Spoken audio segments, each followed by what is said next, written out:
Mrs. Carmody will lead off. Thank you. Okay. Oh, Mr. Cannellan, you're there. I don't see him. I'm going to begin.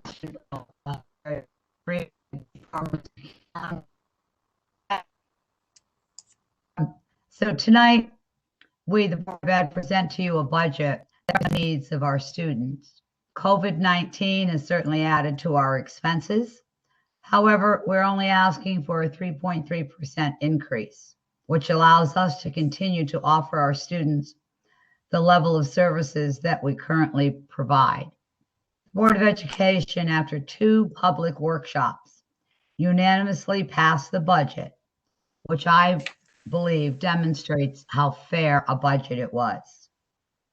I'd like to thank our superintendent, our business manager, and all our administrators for their hard work in putting forth this budget. All of their hard work was to ensure we maintain and meet the needs of all of our students. And I'd like to also take a moment to thank our teachers, our students, and our parents for their efforts in helping us navigate what you all know has been a very difficult time. Alan to do his presentation of the budget. Thank you. Thank you, Mrs. Carmody. Okay, first of all, thank you, Mr. Leary and members of the Board of Finance for having us this evening. Mr. Medancy, who was out and back in, I believe, is actually going to be the person to share his screen this evening with the PowerPoint presentation. So, Mr. Medancy, are you able to do that? You should be able to do that.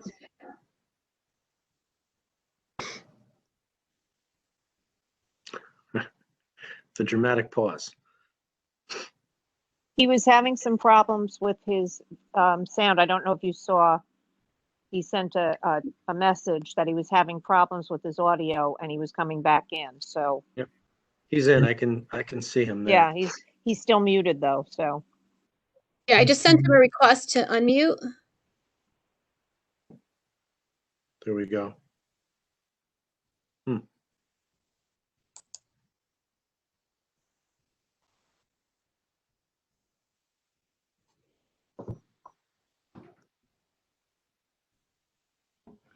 Well, I know you all received at least a PDF version of the PowerPoint. That's what we're going to be working off of this evening. And maybe while Mr. Medancy is trying to do that, this is a little preliminary, and if you'll bear with me, I'll just read the preliminary part of it.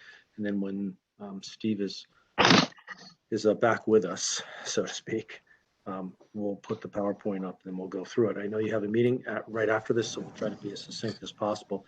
But if you would allow me the time, I do want to do a little bit of a preamble, if I can. You know how important this is to all of us. So this presentation will begin in much the same way as the presentation last year. Although at this time last year, we truly had no idea what the coming months would bring in terms of challenges. Now more than ever, it's imperative that we marshal our resources and provide what we know is necessary to meet the needs of our students in what we hope is mostly a post-COVID school year. It's always helpful to begin at the beginning in terms of the rights of students regarding their education.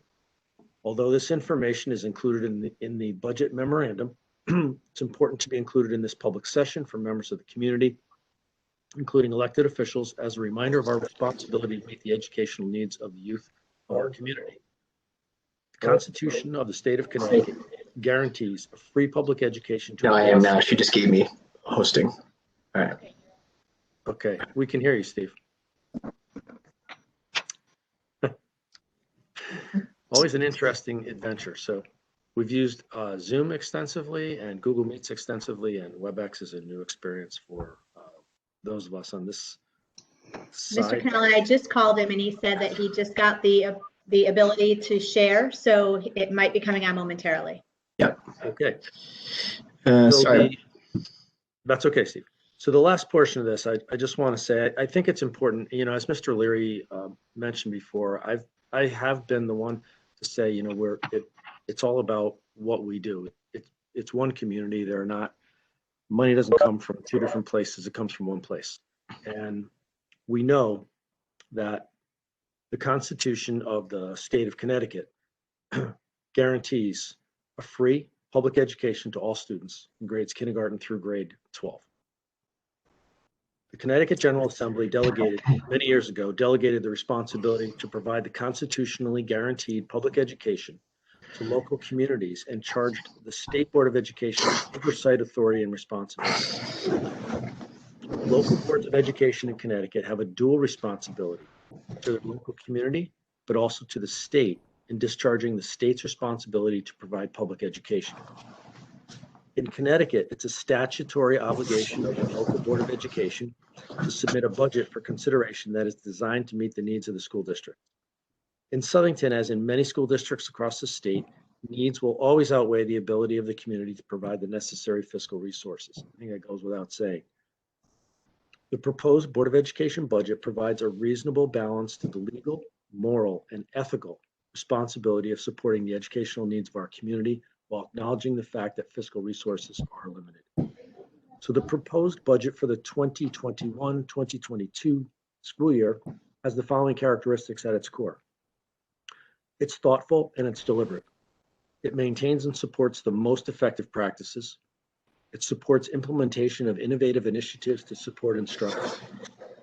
District needs are addressed in a continuous and incremental fashion. The budget represents substantial value for the community's investment in education. School funds are used in an effective and an efficient manner.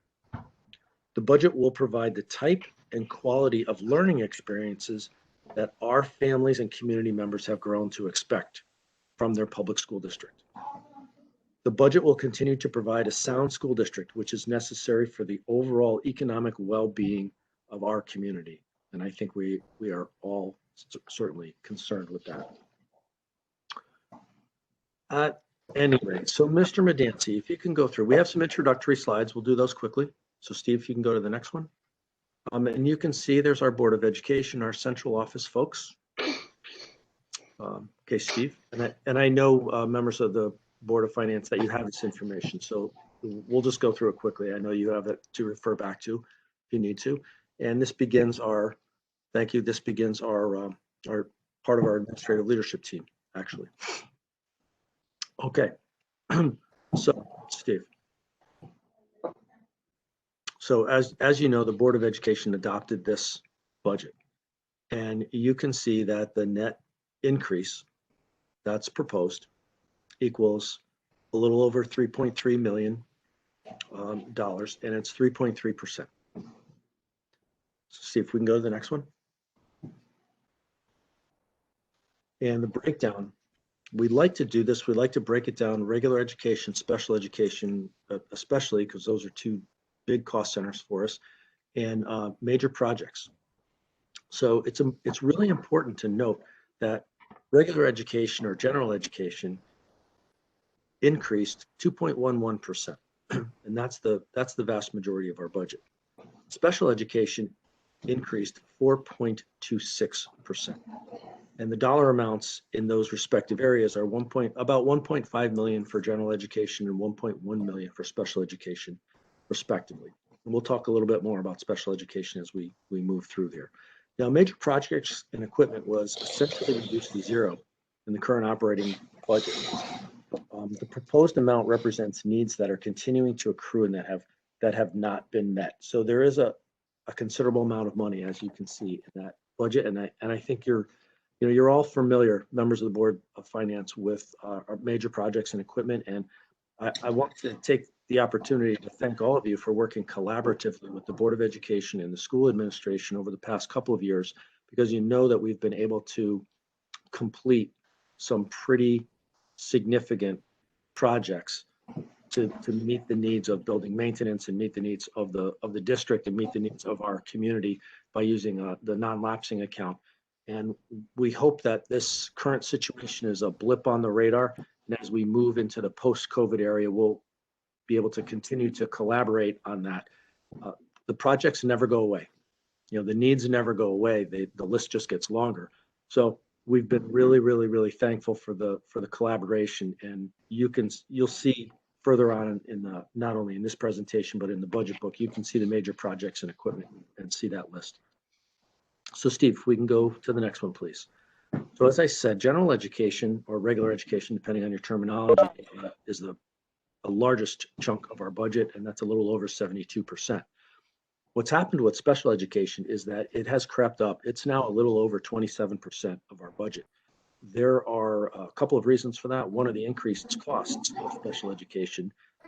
Another reason is the increasing percentage of students identified as requiring special education. The third factor, quite honestly, so we can wait a minute for whoever is not muted to mute that.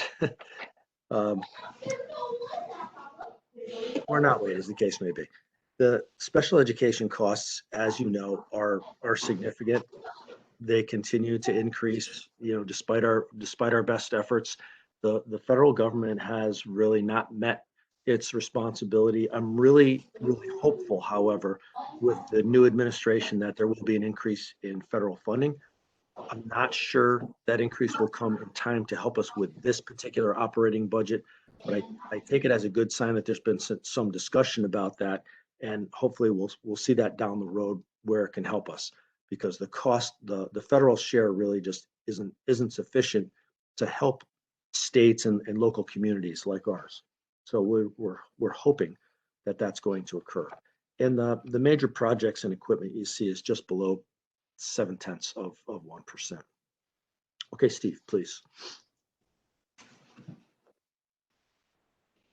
Yep. Mr. Medancy, if we can go to our next one. Yeah, I'm trying. Okay. Sorry, it's frozen right now. Give me one sec.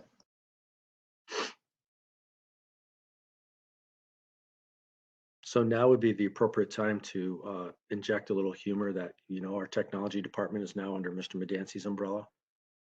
Just thought I'd mention that. Sorry. Thanks for the endorsement, Tim. Sorry, Mr. Medancy.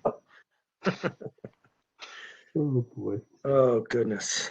All right, as you can see, and this is absolutely no surprise to you, I'm sure that salaries comprise, more than 62% of our budget. It's a service business. We service smaller people, except when you get to our high school students, who are oftentimes larger than we are, and we need all the big people in order to do that. Health benefits is just under 19%. Now, over the last, 5 or 6 years, that's been pretty good. The health benefits have come down a little bit, and we had a nice reduction this year, which also helps us. In the past, it's been about this ratio, though, 60 to 20 ratio. So we're at 62 and then just under 19. As I said, that's probably no surprise to anyone. Purchase services, I just want to emphasize that this is not an area that can be forgotten. We look at salaries and we look at benefits, but if you look in the budget book and you look at pages 21 through 24, there's the whole list of purchase services. That's not a small amount. That's more than 14.5% of the budget. That's over $15 million. So we can't just say, oh, well, we're okay with, if we can meet the needs for salaries and benefits and go from there, because purchase services is a big chunk for us. And as I said, in the budget book, you'll see what all those categories are, and they're not unfamiliar to you, I'm sure. So Steve, if we can go to the next one, please. And you'll see this in the budget book. You'll see a breakdown. Well, we can go back one, Steve. This pie chart, it just helps to illustrate, and this is just past page 2 in the budget summary section of the budget book. This is just a really good illustration of, you can see salaries, benefits, and purchase services, how much that accounts for, I guess, is a good way to phrase it, in our budget. And you can see all the other areas and their relative percentages. Okay, we can go to the next one. So the components of the budget increase. So of that 3.3 million, you can see that salaries are 1.76 million approximately. Of that, we've got new personnel, about 334,000 and change. Purchase services the increase is about 471,000. The major projects and equipment, which I mentioned before, is over 600,000, 621,000. And just those four categories account for almost 3.2% of the 3.3% increase, just under that. Okay, thanks, Steve. Go to the next one. Now, funds have been added for some new personnel. I think we've been pretty judicious about this, but in the new personnel category, 85,000, a little over that, is in general education or regular education.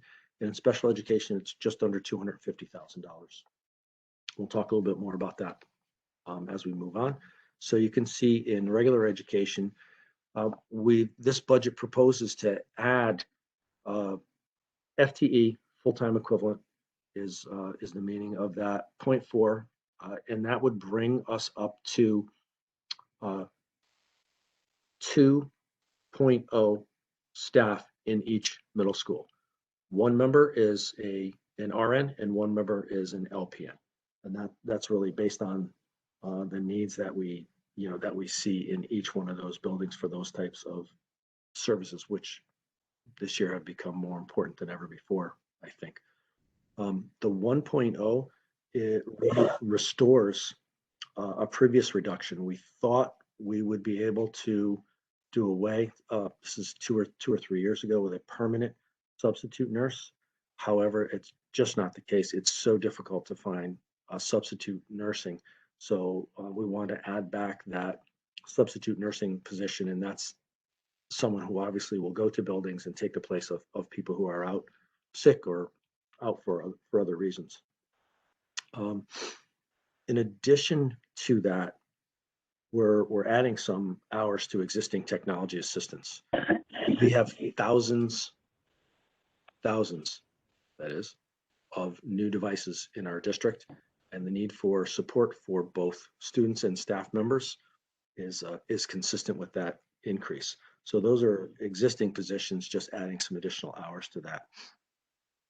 And then along those same lines, adding additional hours for clerical support, and that really helps with both technology. And then we have a second preschool location. I don't know if you knew that or not. Our Rin preschool is at Hatton Elementary School, but our population has increased significantly of students with special needs at the preschool level, and we have another location that's at Strong Elementary School. So there's a need for that. We didn't really have the support at all for Strong Elementary School specifically. So that was an addition. So Steve, if you can go to the next one, because that kind of is a nice segue into the special education piece. And you'll see all of those full-time equivalent increases on pages 48 and 49, the budget book, and there's more explanation there. And I know that we're going to meet together in workshop on, I believe the 4th, and I know the Board of Finance will have some questions that we'll be able to answer between now and then, and certainly on the 4th. But again, in terms of hitting the highlights, the 3 full-time equivalent positions that you see there meets the enrollment needs of 2 of our specialized in-district programs, and that's just an increase in the numbers of students.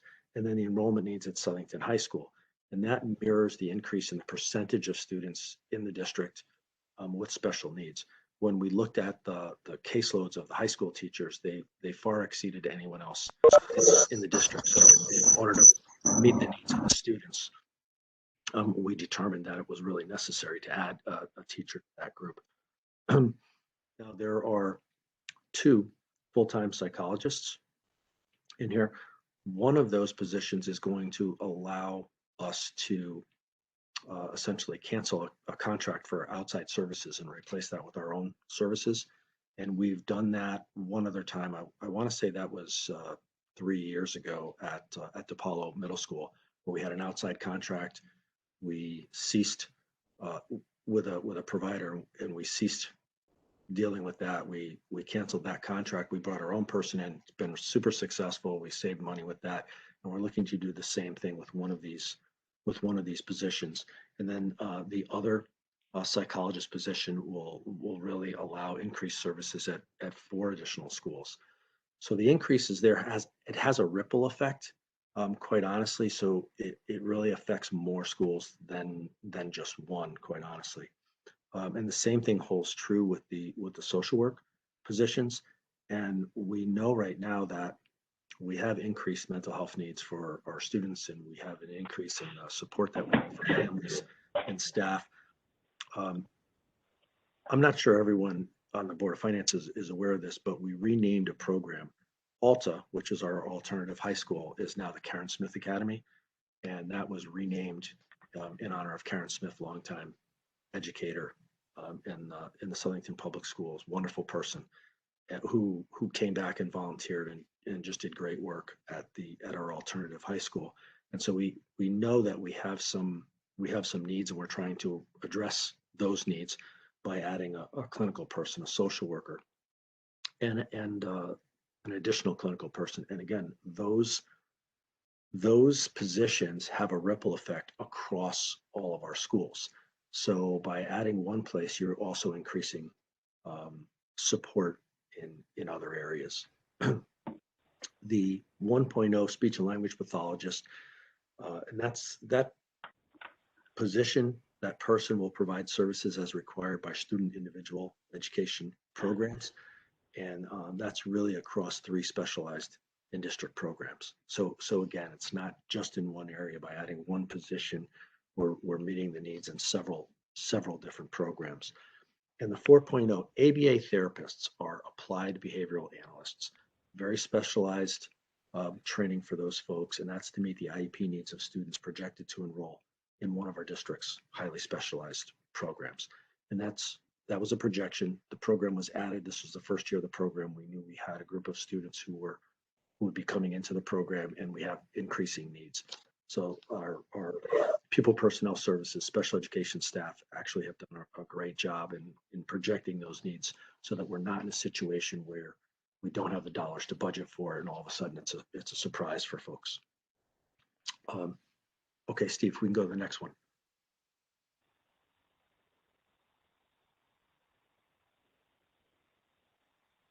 Maybe. Okay, here we go. Thank you. Got it. So, Sorry, Tim. Tim, there's a lag on the slides, so when I hit it, it takes a second. That's okay. I'm just teasing you, Mr. Medancy. I just wanted to add a few notes. Last year, we emphasized in our presentation what our in-district programs have done for the school district and for the community. And if you recall, we talked at that point in time about the cost of special education, especially when we have students who have some significant needs. We know that those costs are high. And ballpark, I think the figure that we use is, if we had to provide those services out of district, it would have cost us an additional $5 million or so. Whereas it cost us about $2.5 million, $3 million to run the programs in district. So that's a net savings to our community of anywhere from $2 and $2.5 million. And we only did that just on 1 year. So if you look at how that helps the community over time, and the benefits for students receiving services right in their own community, it is tremendous. So what we do with our in-district programming, it as you can see on the slide here, it really supports educating students with complex needs in district. The closer to home, the better, quite honestly. And we've created those over time, or expanded them. We have the need right now, as you saw from the special education teacher proposal, to expand a couple of our programs because we just have more students. And our programs are second to none. I've got to tell you, they're high quality and they're cost effective. If we ran the numbers, we had the discussion last year, so I didn't ask the staff to go ahead and put all those numbers together for us. But if you just extrapolate out, if we saved $2 or $2.5 million last year, and we just looked at only 1 year, that's going to compound over time. So they're really, really, really cost effective for us.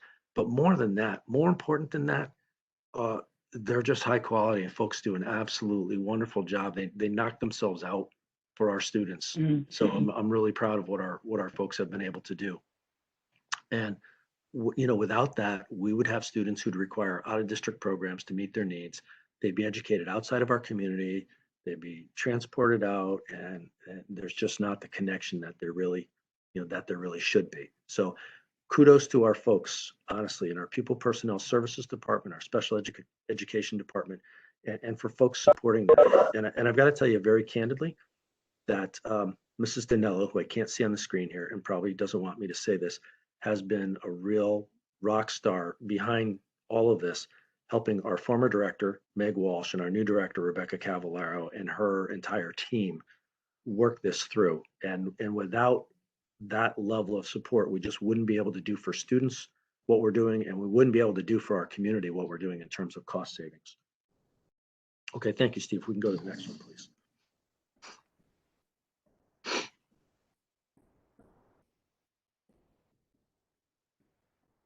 So here's our glossary, and we include this every year. I won't dwell on this. This is for your reference.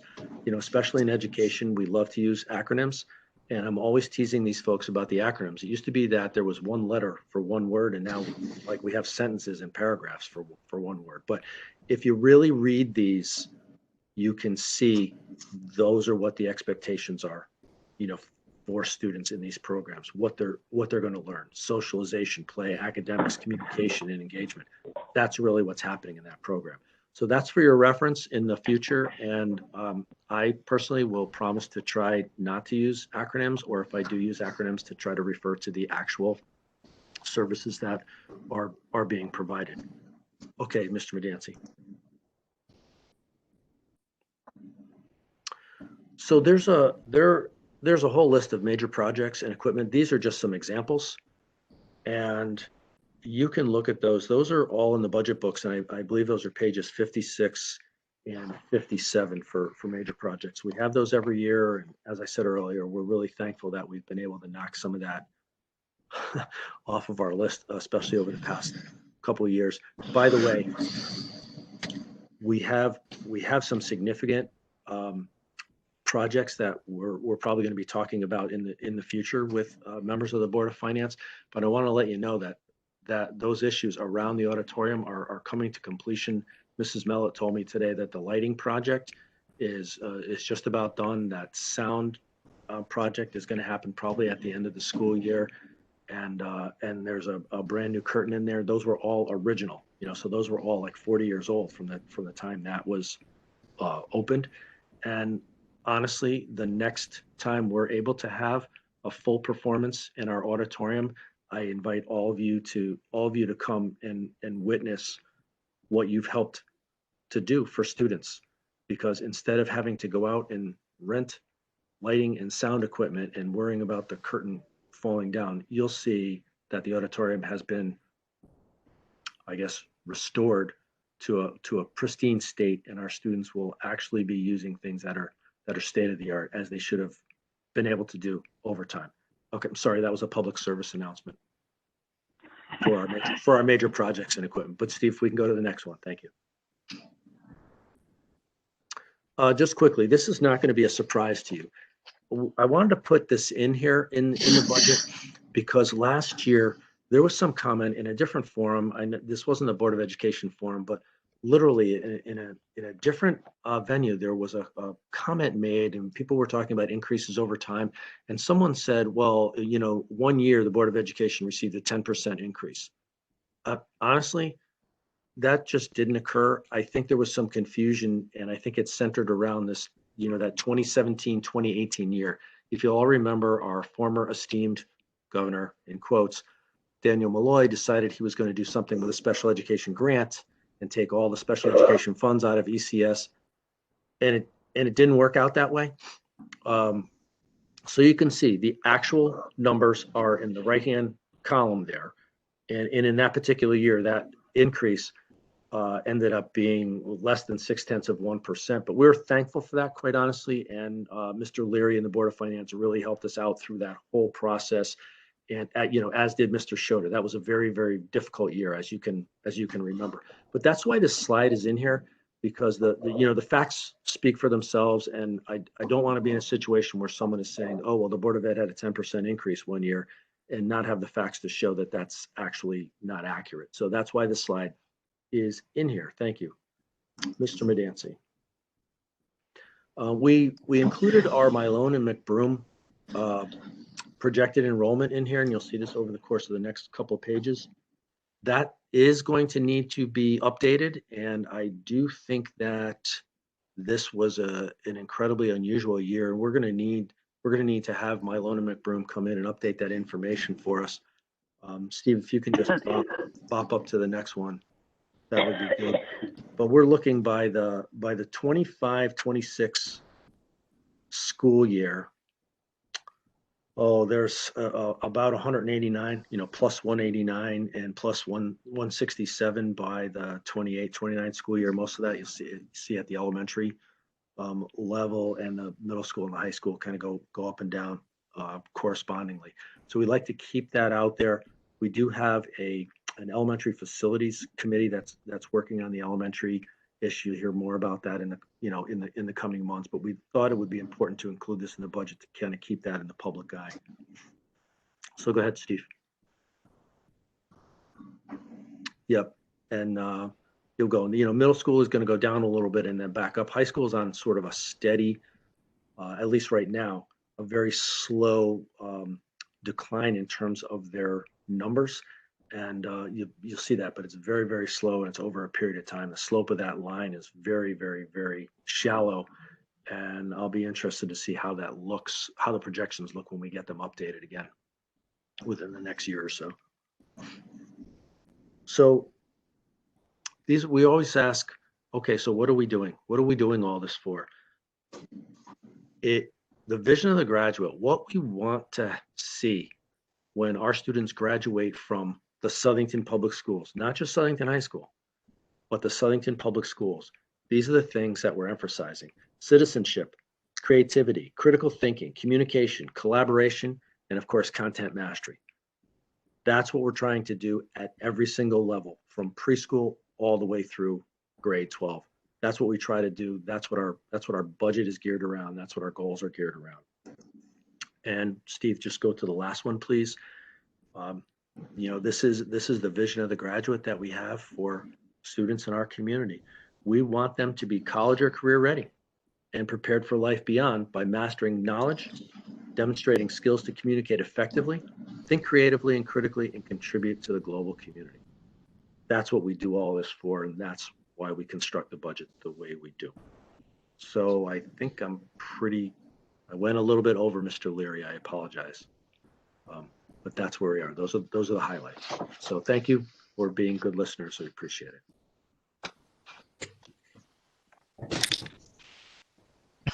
All for the presentation. Do we want to do a few questions now and then drop back and review the budget books and go forward, sending the questions over in an organized manner? Is that any objections to that? If anybody has a question, let's ask it now or tee it up now, and just we'll spend a few minutes. Yeah, John, I have a couple of, if we could just ask very, very high level questions that could be answered very quickly, and we can leave the detail obviously for later, if that's okay. Is that good? I can start if you want. Please. Could we introduce a sense of COVID monies accounting, in the sense of, is there any, what I'm interested in, is any duplication of monies here that obviously the ESSSER grant and some other monies that are going to come in, have come in already or going to come in the future, if there's any impact at all on the budget. It's number one. I don't expect you to answer that because it's kind of complicated.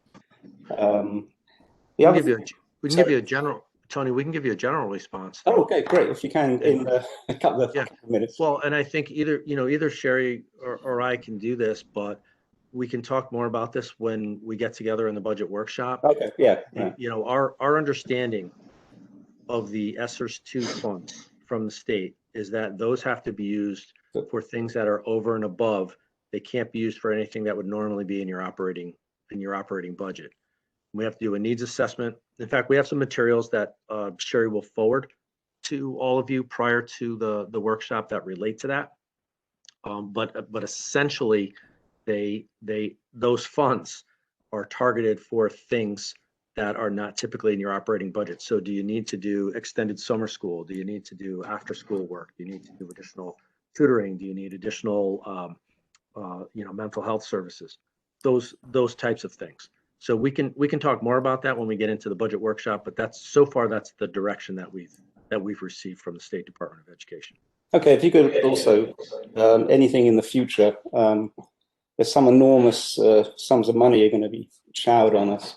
And if that's relevant too, because obviously some of that will be going to the schools. I'm talking about the 1.9 trillion that's going to go to all the states. Second question, is enrollment. We have, which is interesting, the enrollment numbers from the consultant. We have 2 years now that are actual, and we're going into a third year that's probably, I don't know if you've got a pretty good idea of what the enrollment will be starting in July. Have you got a quick sense of what those numbers actually are and how they map to the consultant's numbers? Yeah, pretty difficult, quite honestly, because a couple of things have happened. First of all, as you know, we had a mandate from the governor that indicated parents could choose for full remote learning for their students, and some parents have done that. We also have a situation where we believe students who were kindergarten age have been held out. And because our numbers are low at kindergarten, and as you look at them, so we don't know whether those students are going to show up as kindergartners or whether they're going to show up as first graders. And I think the impact of the last year especially is going to be really, really, really difficult for us. So that's why I mentioned before, we're really going to need to bring Mylon and McBroom back in and update those figures for us, because under normal circumstances, you get a projection in the first year after the projection, your standard error of measurement is pretty small, right? In the second year, that standard error of measurement is a little larger, and then the third year it's larger, and the further out you go in the projections is the larger is the standard error of measurement. That's the plus or minus number. So this last year has thrown everything for a loop, and I really think it's going to be very difficult for us to look at what we have right now and look at what we're projecting and know that that's going to be completely accurate. We'll have numbers. We'll do kindergarten registration, which hasn't happened yet, so we'll have a decent handle on our elementary numbers. But we don't know at this point in time about the kindergartners, and we don't know, quite honestly, whether the state is going to continue with the mandate or allowance, depending on how you view it, to provide remote instruction moving into the coming school year. So there's quite a few variables there that are, if you're a statistician, those are uncontrolled variables. Yeah. Yeah. So it's going to be a little difficult. It's going to be very difficult, actually, to answer that question in a way that we're really satisfied with. We'll do our best, but it's going to be difficult. Okay. Last is on the same subject of enrollment. You mentioned the special ed is obviously going up. Is that driven by enrollment, or is it driven by needs, which either we have to do, it's mandated, or we have to do in order to give decent instruction? Which is driving that? It's actually needs, but if there's a relationship, obviously, because if your numbers are down, let's say you have 100 students with special needs and you have your enrollment is 6,200. The following year, you still have 100 students with special needs and your enrollment is 6,000. The percentage obviously goes up. But the percentage, the percentage of students identified with special needs across the entire state has been on an upward trend. So several years ago, we were down in the 12-13% range, statewide I'm talking about, but Southington mirrored that, and it has steadily risen over time. And I want to say the statewide number now probably mirrors where we are at about 15%. And that's based on identification. There's a very thorough and involved process of evaluating students, and there are very specific criteria that students meet in order to be eligible for services under the Individual with Disabilities Education Act. So that's happening not just in subdivision, it's happening everywhere, and no one really knows exactly why that is. To be honest with you, the research on it right now is they just don't know, or there's nothing definitive, I should say. Okay. Yeah, thanks, Tim. Appreciate it. Okay, Tony, you're welcome. Thank you. Hey, John, I had a question. Tim, Scott. Hi, Kevin. The admin, the Board of Ed, and the teachers for doing a great job with remote learning. And I can't imagine how much overtime, especially the teachers, have been putting in, because I know how my kids will text their teachers at 9 o'clock at night. And I know a lot of students are probably doing that. But my question kind of relating to that is, how has the work in teaching remotely affected your IT budget, though? Because I don't know if you mentioned it. I might have missed it, but. Yep.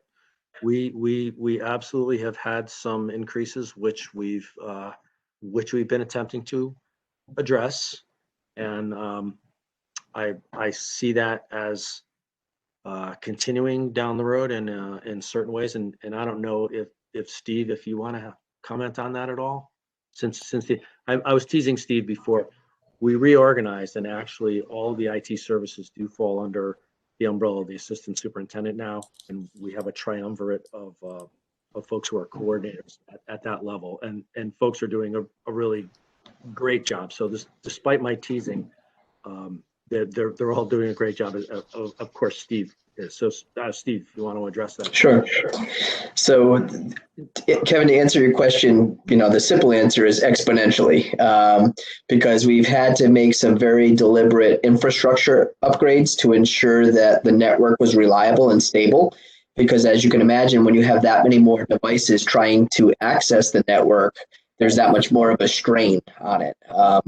In terms of the bandwidth and everything, the malware, the ransomware, the detect and response software that we're putting on to ensure that the security and integrity of the network. Additionally, we added a redundant line, because since we are now so reliable on technology, if our network were through CEN, that's our current provider for the main line, if they were ever to have a compromised service, it essentially could shut schools down when half of your kids are at home engaged in in-person, remote learning while the teacher's teaching live in the classroom. So the redundant line has allowed us to have it's a backup that automatically kicks in should the main network fail. In addition to that, we've had to make a lot of investments in instructional software that would allow a lot of the materials to be more accessible than they would have traditionally had to be in a typical paper pencil environment. In addition to that, a significant investment in both the learning management system and professional development for training and for teachers, and using a lot of this software. So it really has, I always anticipate Mr. Larry's question about what innovative are you doing this year? And I kind of chuckle at the thought of that question this year, because I think out of necessity, we're a shadow of ourselves from where we met with all of you last year because of the reliance on technology and how it's really changed things for us. I don't anticipate that all those costs are fixed yearly reoccurring costs. Some of these are just infrastructure upgrades that were needed right now because of the demand. But it is something long-term that we want to keep an eye on, so that we're always in a more favorable position with regards to network stability and reliability. All right. Thank you. Well, whatever you did, you pulled it off. So congratulations. I just can't run a slideshow. Other than that, we're good. Thank you, Kevin.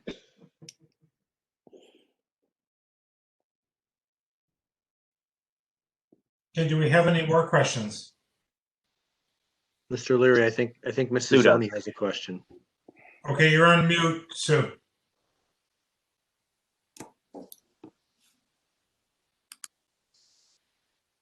It shows still as mute from the red. Sue, I will unmute you as a co-host. Hold on one sec. Okay. Thank you. What has the Board of Ed done for cybersecurity and insurance regarding cybersecurity? Good question. And in a public meeting, I probably have to be a little bit careful with that answer. Right. But I can tell you that we've worked closely with a consulting firm that is a major corporation in the area of cybersecurity. And we've basically followed all the guidance and advice that they've told us to in terms of what we need to do to ensure the stability and security of our network. Thank you. Can I have a question or a request? Is there maybe to Sherry, is there a slide, or not a slide, a little bit deeper, maybe a report that shows, to get back to Toni Morrison's point, the COVID savings, any savings because of the pandemic, the extra cost because of the pandemic, who bears them? So for example, if there's, let's say, savings on fuel because you didn't have to heat the buildings as warm, I make up something. There's a savings there, but then you had additional for PPE. And then who's going to fund it? Is it going to be town funded or funded through some special grant? Just so we could understand and kind of isolate out of the entire budget the COVID story. Absolutely. Thank you, Mr. Larry. We'll be happy to provide information at our workshop, specifically if you would like. We did provide the Board of Education an update during our second meeting in January. I met with our finance committee earlier in the month, and we developed a spreadsheet that essentially shows the COVID-related expenses we had for the first 6 months of the year, July through December. We then broke out the costs that were covered by the Coronavirus Relief Fund grant. And at that time, the estimated expenses that were not covered and anticipated expenses from January through June. At that point in time during that meeting, we did not know the amount that was coming in the ESSER 2 funding and how those funds would be able to be utilized. So we are now working. We are anticipating that ESSER 2 funding grant, which we're receiving just over $1.8 million, which is available for use through September of 2023. So I think that's important for people to remember. It's over 2 years of utilization. And as Mr. Cannella mentioned, a needs assessment needs to be done first and shared with the state in regards to the needs of our students. What have they missed during this COVID period, and what needs have to be addressed to help these students for any loss of learning that has taken place. So we're going to be in a position now as we do that needs assessment to determine what are those estimated expenses that I reported to the board in January that potentially could be covered by this grant, or is the board in a better situation of trying to utilize some of the savings that you discussed due to COVID that we may have in our budget that could fund that to be able to save that in the new grant funding to address the needs of students in the future. So those are a lot of decisions that the Board of Education is going to have to make this upcoming spring, but we're happy to share the information that we have to date. I can send you the information in advance so we can have discussions about it at the workshop if you would like. That would be good to see it in advance. And again, important for us to just understand how COVID impacted the school system. Absolutely. Are there any more Board of Finance questions? If not, what we'll do is we'll just go to sending them in. I'll put them on, we call it a grid, but just a list, and getting that list out. Now there's a couple reasons for that. There've been over the years some controversy over it, but the benefits are that we asked the question once, so we don't have multiple members of our own board asking the same or very similar questions. And number two, we pass it all on to the town council, who would probably ask overlapping questions. So we reduce a lot of redundancy. The downside of the method is some people like to have a personal conversation, or they like to request things personally and have it sent to them personally, and it not be known to everybody else what's being asked and what's being sent back.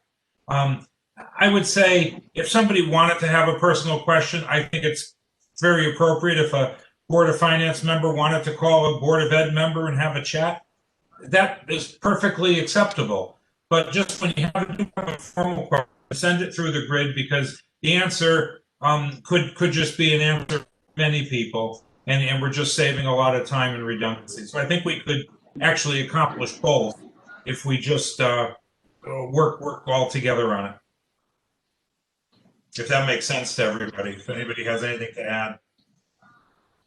That's Mr. Larry, that's worked really well in the past, and it has been, it's enabled us to divide questions and get responses from multiple members, especially of the central administration team, and have it all come back so that we don't have multiple people working on the same thing or working on multiple questions and responses. So that's really worked very, very well for us in the past. We appreciate that. So thank you for that.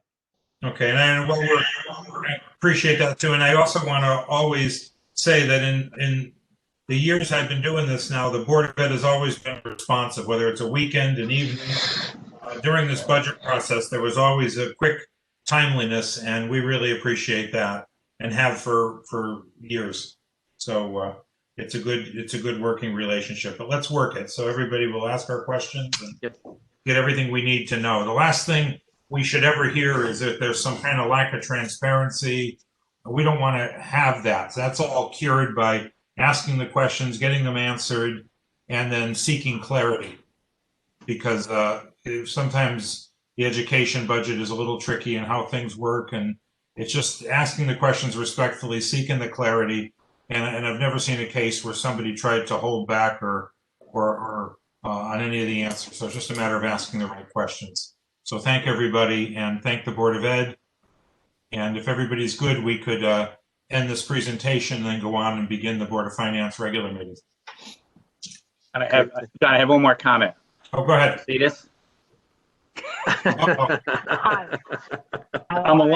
I've been a season ticket holder for 15 years, and it's only going downhill now. That was very good, Kevin. I loved it. Sorry, Kevin, we can't help you with that one. We have no No, answer. I might have to give up my tickets because they're going to be terrible for many years. Maybe. You have to talk to Mr. Medancy about those tickets then. Oh, okay. All right, Well, thank you. Thanks, guys. Thank you, Mr. Larry. Good night. Thank you, everyone. Bye. Good night. Good night. Thank you very much. Thank you. Okay, we'll give it a minute for everyone to stay if they want to stay or drop if they want to drop. And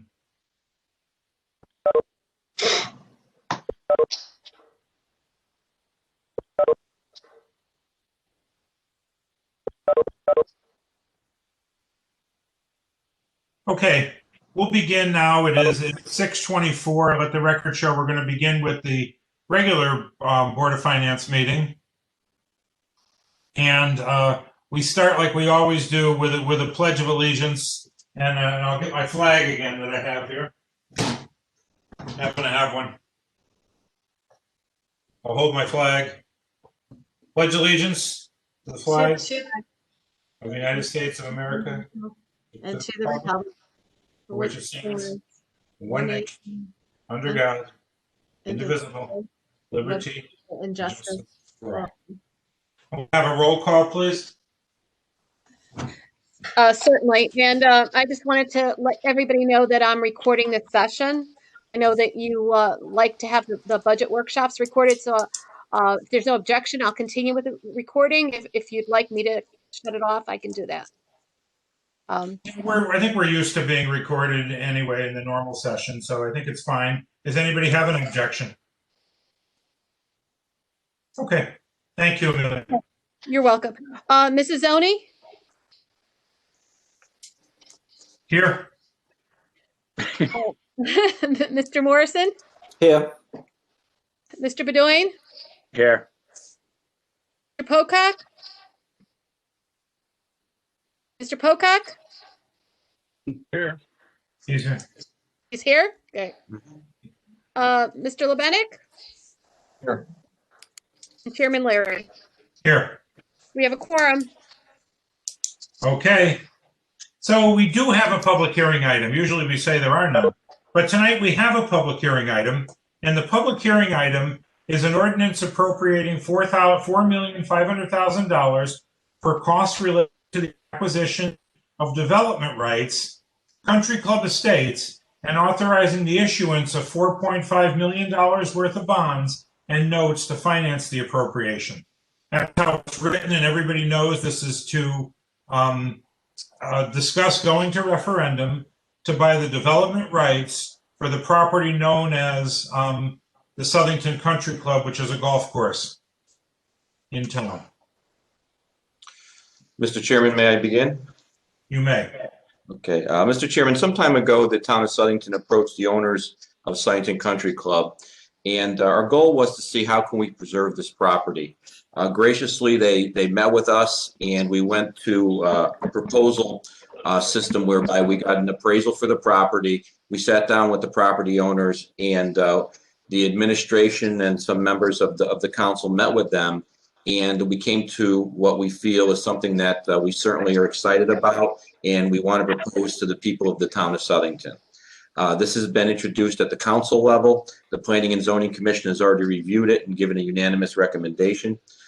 Tonight, as part of our charter, you have a public hearing, and then you recommend to the town council whether this is something that the town of Southington should pursue or not pursue. That's the procedure we're going to follow tonight. And with your indulgence, Mr. Chairman, we have about a 15-minute presentation by town staff and a couple of members of the council. I want to thank the town staff. They worked very, very hard to put this presentation together. It's very informative. We put together a much shorter video version, which we plan on putting forth to the public and the service clubs in town, assuming the town council and this board moves forward with it. I'd like to introduce Rob Phillips to start the presentation. Rob? All right, thank you, Mark. I'm going to, everybody can hear me, correct? Yep. Yes. To start our presentation. You can see my screen now, I hope. Yeah, we see it. Okay.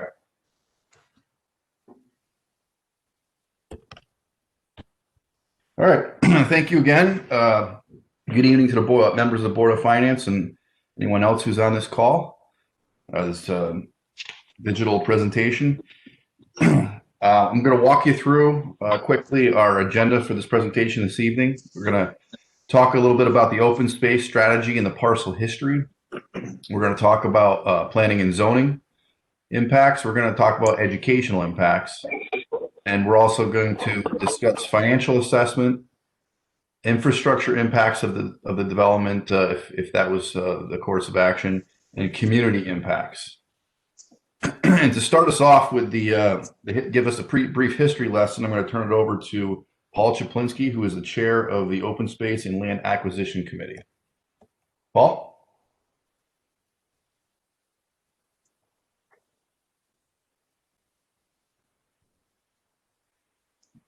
Paul here.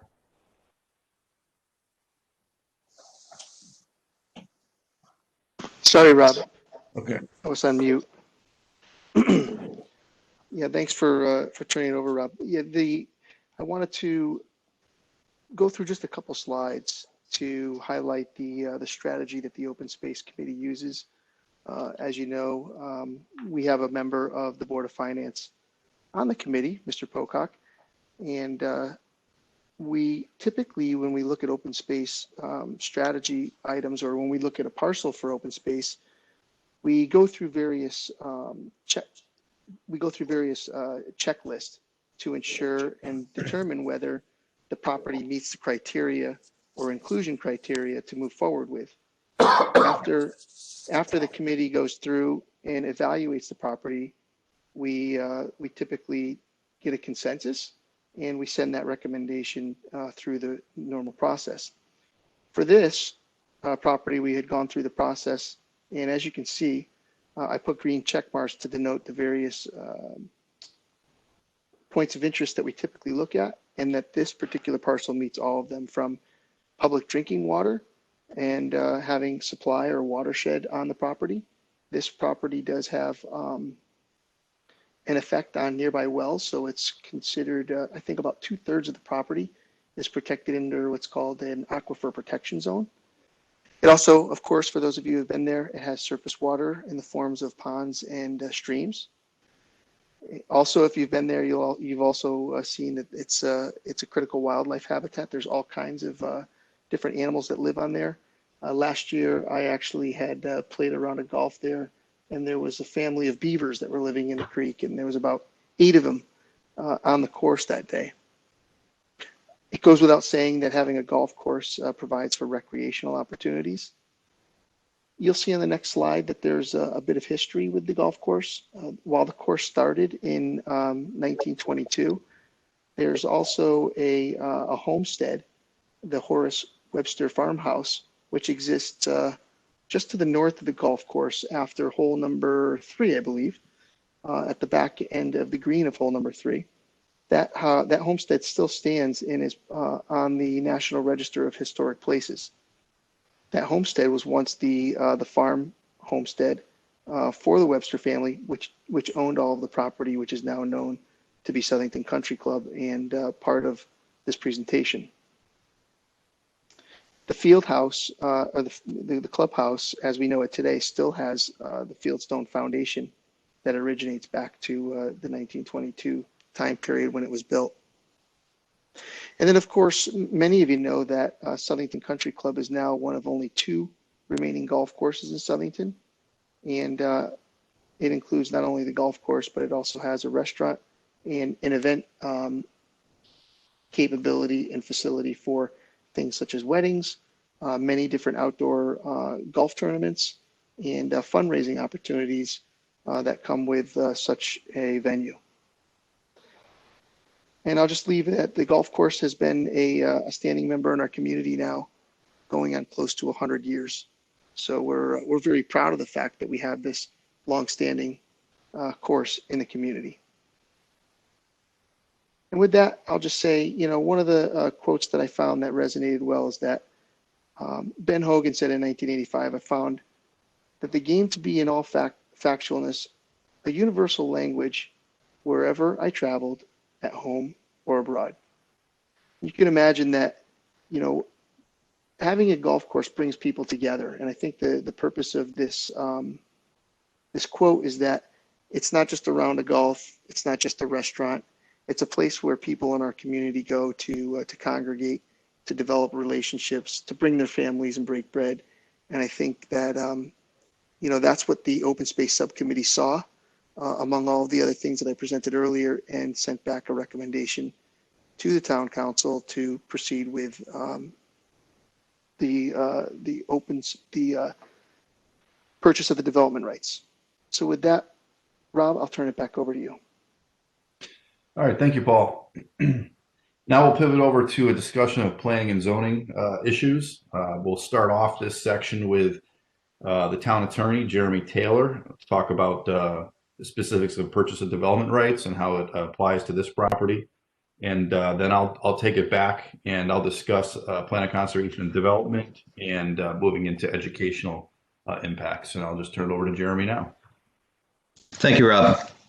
All right, tonight I'm briefly going to talk about 3 things. First, what does it mean to purchase development rights? Secondly, why would a municipality purchase development rights? And lastly, how do we calculate the value of development rights? So starting off is, what does it mean to purchase development rights? Well, the purchase of development rights programs are a viable approach that state and local governments use to preserve farmland and open space. Purchasing development rights provides a way to financially compensate willing landowners for not developing their land. When a town purchases development rights, the town obtains a grant of restrictions and development rights, which permanently restricts the development on the land. However, it's important to know that the landowner still owns the land and can use or resell it only for the restricted uses listed in the agreement. Now you might ask, why would a municipality purchase development rights? Well, purchasing of development rights, or PDR programs, are a means to manage growth and provide benefits of open space without the expense of purchasing, maintaining, and policing publicly owned land by the town. PDR programs create the ability for a local government to limit or prevent development of land in accord with the community growth management and land protection goals. Now, you may ask, how do we calculate the value of development rights?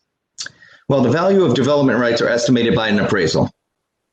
We take the value of the development rights as being the difference between the fair market value of the land, taking in consideration the biggest and best use of the property without the restrictions. In this case, it would be the approved subdivision development, which we know is already approved by the town.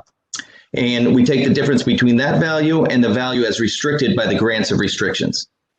So the town of Southington commissioned an appraisal, and it yielded the following figures.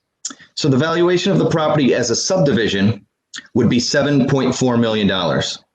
The valuation as a golf course is $2.7 million. So the difference in the valuation is the difference between the subdivision of 7.4 and the valuation of the golf course of 2.7, and that yields a number of $4.7 million for the valuation of development rights. We are happy to say the agreement that was settled on between the town and the Southington Country Club is for $4.5 million, which is $200,000 less than the town's commissioned appraisal. This is a small concession by the Calvanese and Kastner families, and the town would like to thank them for their cooperation with working with us to get to this number. That's for tonight, and I'm going to turn it back over to Rob. Thank you for your time. Thanks, Jeremy. Okay, so back to me. Moving into plan of conservation and development. This is a guiding plan that was approved in 2016 for the next 10 years of conservation and development within the town. And decisions such as these, one always wants to go to the POCD and look for guidance and other policies and tools that will help guide those types of decisions for the community moving forward. So early on in the process of the POC development, we had an early public outreach meeting, and participants judged a bunch of attributes in the town, and they picked town open space as one of the top town attributes that is a current showcase within the town. In fact, open space was ranked as the highest priority goal over natural resources protection, traffic and circulation improvements, and other community facilities and infrastructure. In fact, so as we developed the plan, there's also a section in the back end of the plan. It's an implementation section, and the committee ranked priorities, and a whole number of priorities in the plan. And open space ended up rising as a top 4 overall priority in the entire plan. So certainly open space is very important to those that were part of that process. Now, looking at our policies that help us pursue our goals, you can see that one of the top policies is be proactive in preserving open space. Number 3 in this in open space section is preserve as much open space as possible, especially as protected or dedicated open space. And as opportunities arise, convert managed and perceived open space into dedicated and protected open space. And I'll define those terms on the next slide. Now, we use tools to further these policies, and a tool specific to this proposal tonight is located also on the next page, purchase of development rights for preservation of open space, farmland, or other purposes. This is one of many tools, and it can be a very successful one. Now, the definitions of open space in the plan, and it's generally accepted in the planning field. Protected open space is land protected in perpetuity, is open space due to a deed restriction, easement, or some other encumbrance. Typically, the best way to kind of think of that would be to think of Hawks Landing. Obviously, that was there are other parcels in town you can also identify too as well that are deed restricted protected. So that's pretty straightforward. Dedicated open space is land owned by another public or nonprofit entity. It's expected to remain open space. A good example of that would be lands held by the Southington Land Trust or a water company land. Managed open space is land used for another purpose, which kind of mimics open space, and certainly golf courses are one of them. Other properties that may be considered, expected to remain looking as open space, but are certainly not protected. An example, obviously, I mentioned golf course. Perceived open space, that's something that if you're, the average layperson maybe isn't familiar with all these types of different categories or open space protection, might be driving around and might see open space like farmland or some other open lands. But unfortunately, those perceived open spaces are not protected, and they are subject to future development. An example would be the property we're discussing tonight. And to move on to that specific property, we have, you can see it clearly here within this red oval, fairly large property, one of the very few left in residential zone that are pretty much tailor-made for development. You can see in the purple shading to the south of that, you see Curtis Family Open Space. That was a recent dedicated open space acquisition by the town. And you'll see other green properties scattered around. Those are either properties that were acquired by the town through a subdivision exaction, which is a dedication, or have been purchased for some other use, such as the recreation park just to the west of this subject property. And here's the approved plan. This was approved back in 2007. The expiration date's been extended by the legislature for a number of plans through 2011. So the expiration is actually would be this fall, 2021. You can see the extensive road layout, the 114 lots. You know, it's really conducive for development, and in fact, the pressure to develop it with an expiring approval is certainly greater than it would be any previous year. So something to be aware of.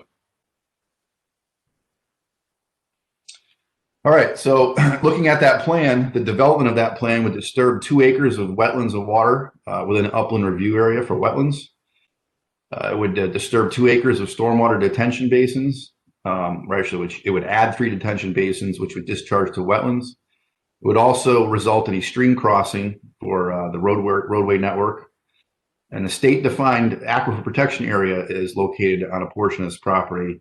And it's also notable that Southington Water's well number 2 is not too far away. It would also impact 9 acres of tree and shrub habitat.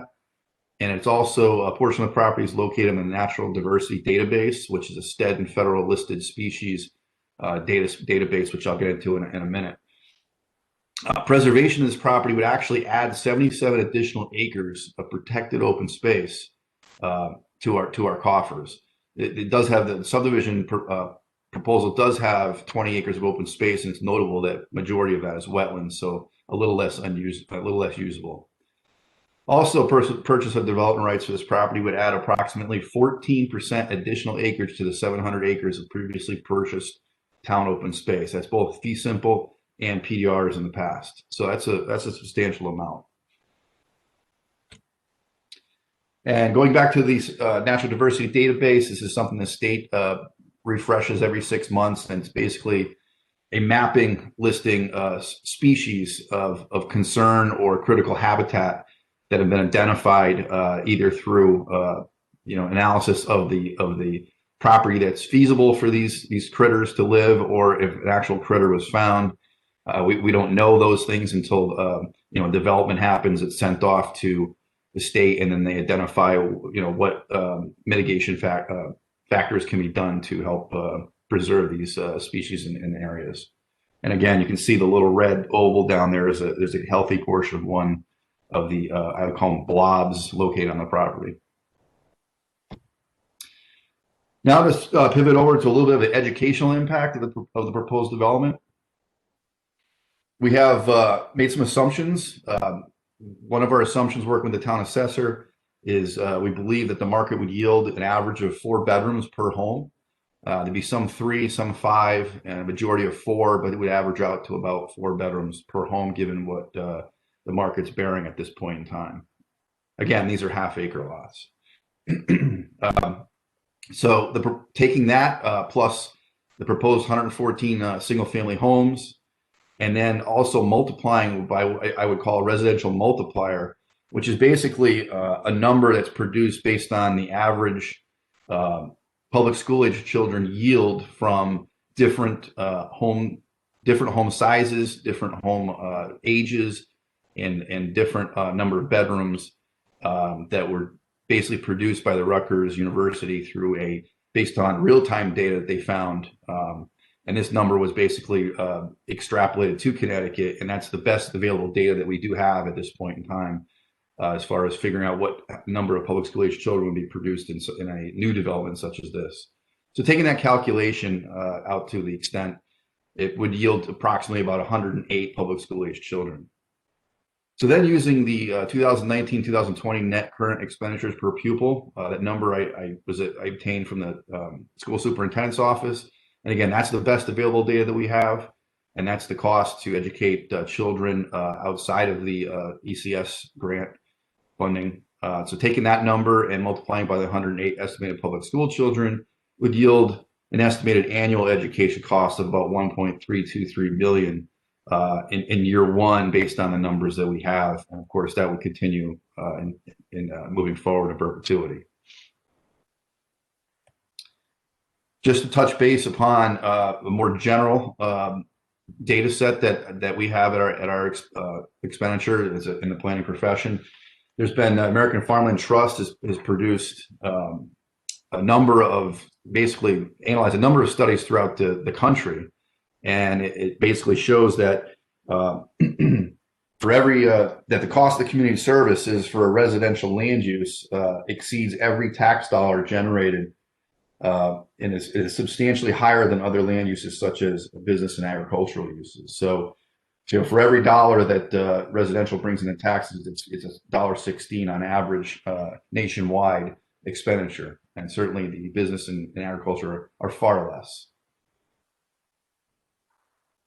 And to swing over now to the financial assessment, which is the other kind of major portion of this, I'll turn it over to Teresa Babin, the Director of Assessment and Revenue. Thank you, Rob. Good evening, everyone. We're just going to start right off and jump into the current assessments from the golf course as it sits now. The real estate is actually comprised of 2 parcels, and we have those assessments listed there. The personal property assessment is the total of all personal property assets at that location, and that would include everything from the kitchen equipment, the tables, chairs, and other furniture and fixtures in the restaurant to the other equipment and golf carts used on the course itself. You'll see that when we apply this year's mill rate to the total assessment of over $2.5 million, we get a total current tax revenue from the location of just over $79,000. And to calculate a potential revenue amount from the proposed subdivision, quite a few assumptions had to be made. While Southington does have many beautiful subdivisions to speak of, we've actually chosen the Woodland Heights subdivision off of Loper Street for a couple reasons. First of all, it's a new development, and it's actually also still an active development in that it's still being built out. So it's believed that these are very appropriate comps. As Rob mentioned earlier, the average home in that development, as well as in this comp situation, would be a 4-bedroom, 2.5-bath structure averaging 2,300 square feet. It's important to note that we're not using any additional outbuilding assessment in our calculations. We're not including any sheds, additional garages, or in-ground pool areas. So the only non-living areas we are including are the decks, patios, and porches that are actually attached to the homes. So based on these parameters, we've arrived at an average assessment per unit at $297,500, which translates into a full value of $425,000 per unit. We've also had to assume a motor vehicle component of tax revenue.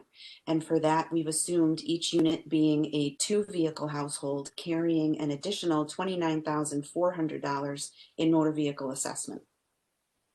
So to calculate the potential revenue, we see a subdivision such as the one already approved bringing in. Next slide, Rob. We're going to take the total real estate assessment of $297,500, add that to the total motor vehicle assessment of $29,400, and multiply that by the most recent mill rate we have of 30.63 to get a total tax revenue per unit of just over $10,000. So the calculations further show that that would result in a total tax revenue of $1.141 million for the approved 114 house subdivision. All right, thanks, Teresa. Now to quickly talk about the bond costs associated with preservation of this property, I'll turn it over to Amelia Portolina, Director of Finance. Amelia? Thank you, Rob. Before you have the ordinance appropriating the $4.5 million. It is also authorizing the issue of $4.5 million of bonds and notes to finance this appropriation. So I put together a debt payoff schedule.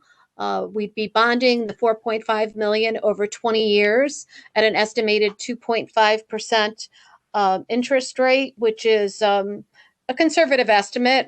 Just to throw it in here, at the end of January, we sold $15.5 million of bonds for 1.44%.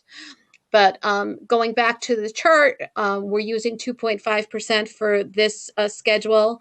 And as you can see, we start off the payments at $337,500 and gradually decrease to $230,625. Another way to look at it is there would be average annual bonding costs of $284,063 over the 20-year period. Any questions on that? Or I'm sorry, let's keep moving. We'll leave the questions for the end. All right, thanks, Amelia. To talk about infrastructure impacts with the potential subdivision development, we'll turn it next to Annette Turnquist, Director of Public Works and the Town Engineer. Thanks, Rob. Good evening, everybody. There are 208 miles of road in Southington. Each road requires snow plowing, particularly in the last couple weeks, leaf collection, drainage maintenance, and eventually rehabilitation and reconstruction. If the Southington Country Club property were to be developed as previously presented, it would add approximately 6,610 linear feet of road. This equates to $5,277 in annual costs for snow and ice removal. Over 20 years, subject to 2% annual inflation, the total would be $128,224. For leaf collection, it would be $1,801 annually for a total of $43,770 over 20 years. Drainage maintenance occurs every 4 years. The development as presented would have 3 detention ponds and about 52 catch basins. In year 4, the drainage maintenance would cost $3,066. In year 8, it would be $3,254. It increases a few $100s every 4 years and reaches more than $4,000 in year 20.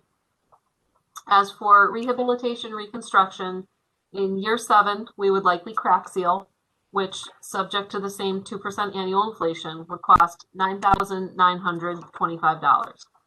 In year 20, the roads would likely need to be milled and overlaid at a cost of $641,968.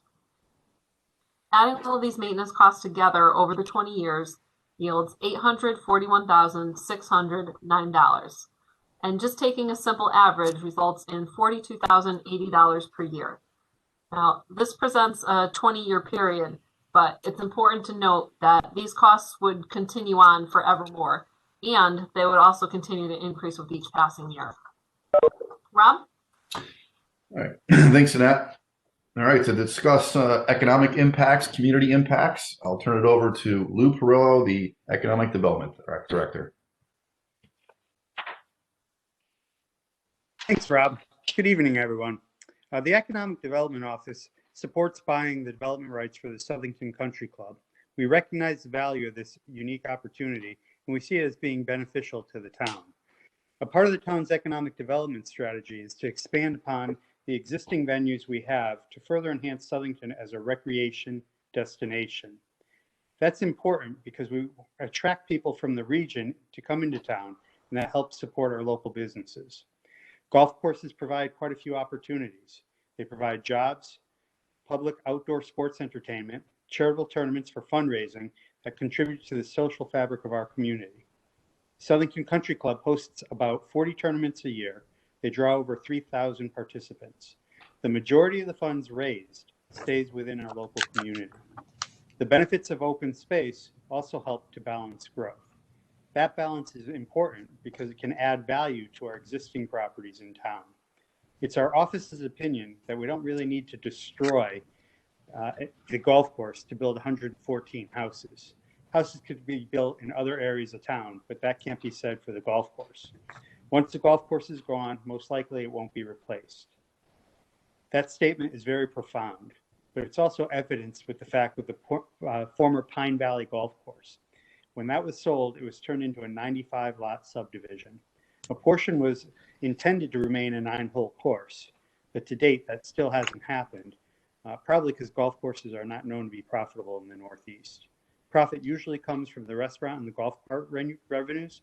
That probably explains why Pine Valley's 9 remaining holes have been left overgrown and not maintained. The town has a rare opportunity to save one of our 2 remaining golf courses, or we could lose that course to build 114 homes. Like I said, once it's gone, it most likely won't be replaced. It's a rare opportunity because we don't often get a chance to buy an approved subdivision. Usually a developer would pay more than the appraised value, preventing the town of a chance to even put in a bid or to bring it to referendum. This has happened in the past. It's happened on Loper Street and on Pine Valley. It's why the opportunity is so rare, and it's our hope our town takes advantage of it by buying the development rights. Thanks, Rob. All right, thank you. All right, so to tie all this together, everything that you've heard so far, here's a comparison between the subdivision and preservation options. Under the current subdivision approval, assessors estimated that 1.1 million total tax revenue would be produced. However, there's a local education cost estimate that rivals that as well. And you also take into account the golf course revenue loss and, of course, the maintenance costs that Annette had covered. So running that simple equation results into about a $300,000 deficit, and that deficit obviously grows over the next 20 years. The preservation option has an average annual bond cost of $284,000. And in 20 years, that debt service ends. And of course, the property then becomes a tax positive in perpetuity. But just looking at the first year difference, we're looking at about a difference of $19,000. And that's a difference in favor of the development rights purchase. Lastly, I want to just go over a couple of criteria in our open space plan for acquisition purposes. And our property checks off all the boxes on these. Is the property in a public drinking water supply watershed? Does the land offer surface water protection? Does the site contain critical wildlife habitat? Does the site provide recreational and educational opportunities? Does the site contain important cultural resources? And does the site provide strategic open space in highly developed areas? Checks all the boxes. And for discussion on the upcoming timeline, I'm going to turn it back to Mark Schoda, the town manager. Thank you. Thank you, Robin. Thank you all very much for an excellent presentation. Before I discuss what we hope to be the timeline, I want to give the opportunity to Council Chair Victoria Triano to make a couple of statements. Chair Triano?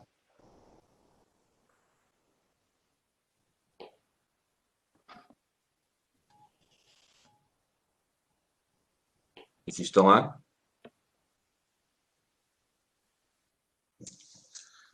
I hope we can get her on and she can talk during. Oh, there you are. Thank you, Chair. Sorry, I am on, and I'm just so grateful for every single department head that has spoken this evening. It was a wonderful presentation. We all know what this potentially could be for Southington for generations and generations. It is something that every person in town will be able to enjoy, not only us, but in generations to follow. So I just ask that the esteemed Board of Finance would consider this and endorse it and move forward with us together, providing the future for our children, to see that group of, I don't know, what were they, raccoons or no, I think they were something else that we talked Beavers. about. Beavers, that's right, beavers. I have to go out and check it out. But anyway, thank you everybody for your time. Mark, wonderful presentation from your staff. And I'm listening in, so I can't wait to hear the rest of the meeting. Thank you, Madam Chair. The Board of Finance now, this is the proposed time frame which we're talking about. Obviously, as I mentioned before, on January 25th, the council introduced the bond ordinance. As I also mentioned, on February 2nd, the Planning and Zoning Commission voted 7-0 unanimously to give the recommendation to the town council. We're here tonight on February 10th for our Board of Finance public hearing, and we hope that when we get to the lower part of your agenda that you would take action tonight. Our plan is to do the public hearing on February 22nd at the town council level. And then, assuming the council wishes to move forward, our plan is to do a referendum at Darrenowski Elementary School on May 4th, 2021, from 6 a.m. to 8 p.m. I know it was mentioned before, but this is a very unique opportunity. Most of you know I've worked for the town probably more than half of my adult life, and these opportunities don't come up very often. I think of Crescent Lake, and I think of a handful of other opportunities that the town has had. So I'm hoping that based upon this presentation and based upon this opportunity, we choose to move forward. My staff is here to answer any questions of the Board of Finance and any members of the public. Chairman Larry, back to you. Okay, I'll start by asking if any members of the Board of Finance have any questions. Then we'll go to the public on this because it is a public hearing item before we go back to the normal business of our meeting. So any questions at all from members of the Board of Finance on the plan? I just got a quick question, but it's probably for any town council member. By the way, thanks. The presentation was very powerful. I enjoyed it, which is unusual sometimes. It was very good. Thanks. Was any consideration given, because, you know, Amelia, I don't know if you've done the bonding yet for this year, because obviously we added quite a bit, and this would add, you know, even more. And we still have to, we still have the library and, you know, and some other things down the road to consider, which may well be bonded too. Was there any thought by the town council, any members of the town council to answer this? Any thought given to, is this something we should use the undesignated fund balance for?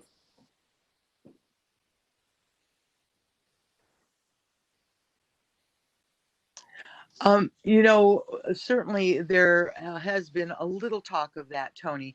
I think we are trying to focus in on the long-term goals. And so we all know with COVID, all of you are dealing with the unexpected expenses and all of that.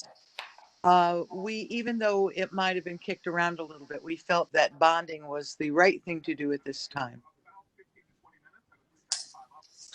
And if I may, from the town's administration, and Amelia and I, we discussed this issue also, and we felt that based upon our current status of our undesignated fund balance and the current interest rates for which the town is able to bond, this was the smartest move, and I recommended to the council that we move forward into the bonding scenario, since I believe from a financial standpoint, Amelia and I are lockstep on this one. We felt the bonding was our best course of action. Amelia, if you want to make a comment. Unmute yourself, please. No, that's exactly it. Right now, the rates are low. We also have a lot of.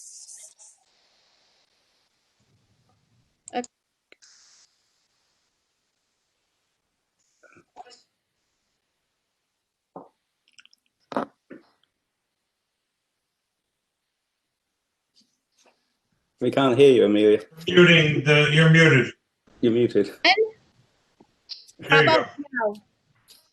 I don't know what's going on here. This computer has a mind of its own.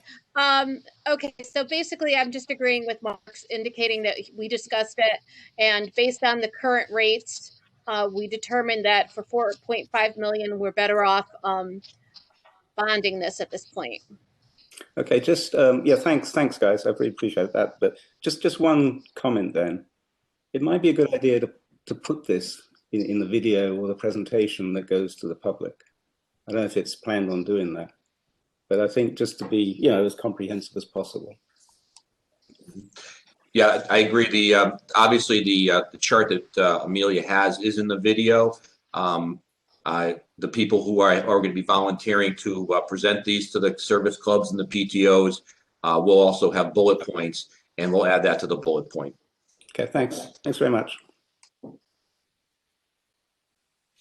Thank you for a nice presentation. Any more questions from the Board of Finance?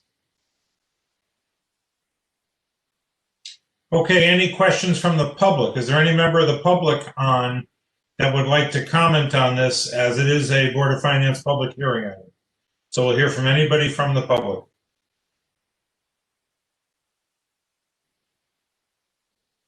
Okay, let the record show that there were no speakers from the public on this item. So we'll move in now to our old business and the approval of the minutes of our January 13 meeting. We have a motion. I'll make a motion to approve the minutes. We have a second. Second. Any discussion, changes, amendments? All those in favor? Aye. Aye. Any opposed? Any abstain? All right, the minutes pass 6-0. Mr. Chairman, can I make a statement, please? I just Sure. want to thank the staff, and I want to say, take the rest of the night off, guys. You don't have to stay for the rest of the meeting. Although it is entertaining. See you guys. Thank you, guys. You had a lady on there.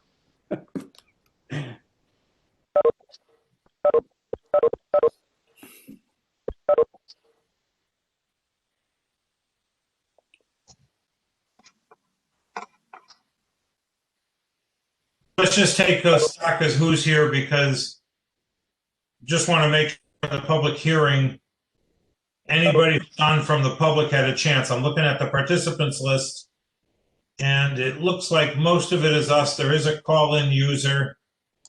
That's probably Ed. That's Ed. That's Ed. Okay, Yep. that's Ed and then Jesse. Okay, so at least we know we didn't exclude anybody, or anybody didn't have a problem unmuting or pressing 3 to dial in. Okay, now we're going to review quickly the financial state of the town. I think in the essence of some speed here, we can just, if everybody's okay with it, just where we are roughly. Are we on track? We already got a message.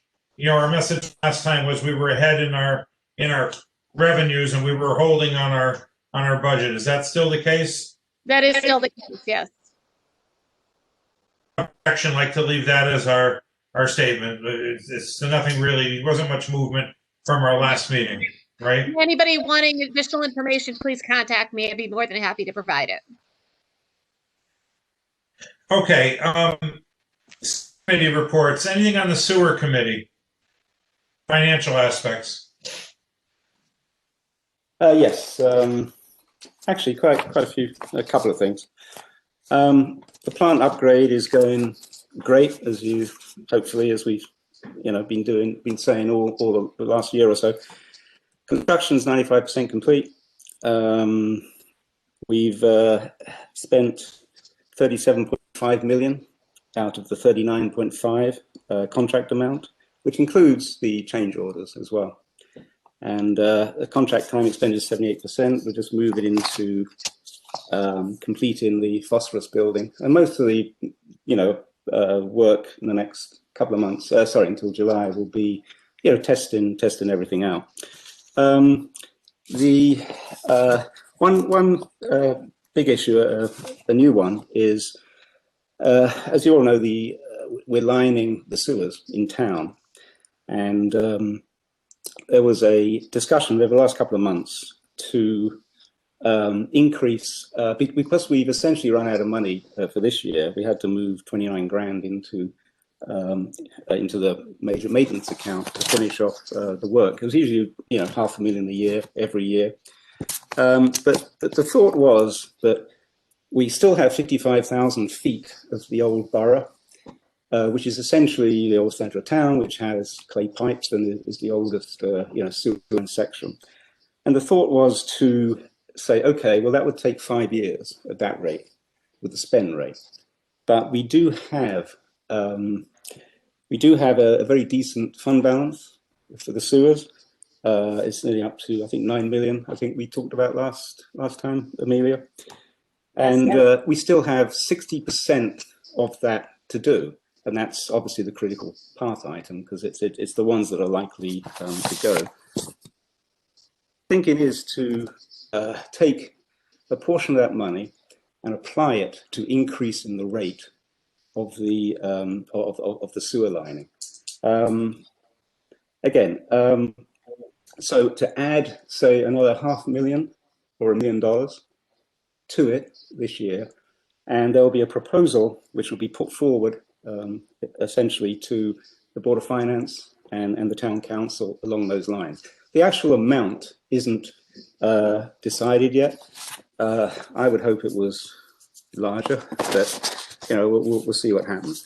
And that would, if it was say $1 million, it would go down to like 2 or 3 years as opposed to 5 years where we were sort of vulnerable.